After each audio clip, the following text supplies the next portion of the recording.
Hello bachchon, let's read the question. The question says, two parallel wires in free space are 10 cm apart and each carries a current of 10 ampere in the same direction.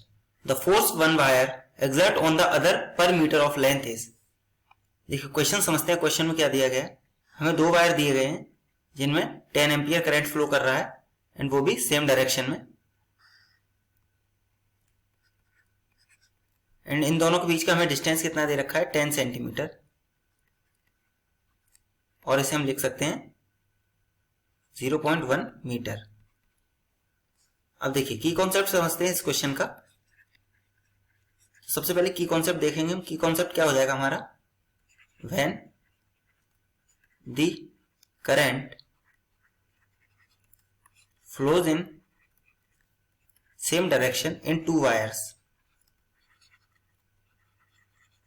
same direction in two wires, then attractive forces act। जब दोनों wires में current की direction same होगी तो हमारा कैसा force काम करेगा, अट्रैक्टिव फोर्स एक्ट। देखिए अब अट्रैक्टिव फोर्स एक्ट करेगा हमारा, एंड इसका हमारा मैग्नीट्यूड क्या होता है, ये होता है हमारे पास फोर्स पर यूनिट लेंथ का मैग्नीट्यूड हो जाएगा mu naught I1 I2 by 2 pi into D. D is the distance between the two wires. इस फॉर्मूले को यूज करते हुए इस क्वेश्चन को सॉल्व करेंगे। देखिए यहां से तो अब हम वैल्यू पुट करेंगे। I1 हमारा कितना है 10 एम्पियर, I2 हमारा कितना है, ये भी हमें 10 एम्पियर दिया गया है, एंड डिस्टेंस हमें कितना दिया गया है 0.1 मीटर। अब हम इसमें वैल्यू पुट करेंगे तो हमारा फोर्स पर यूनिट लेंथ क्या हो जाएगा, ये हो जाएगा हमारा म्यू नॉट की value 4 pi into 10 to power minus 7 into I1 की वैल्यू 10, I2 की value 10 divided by 2 pi into d की वैल्यू 0.1।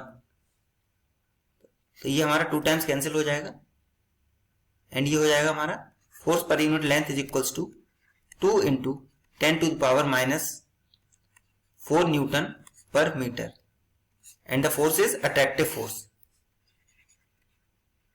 अट्रैक्टिव फोर्स मतलब फोर्स हमारा कैसे एक्ट करेगा, इसको इस तरफ एंड इस पे लगेगा इस तरफ। Therefore the correct answer for this question is option A, that is 2 into 10 to power minus 4 Newton per meter attractive.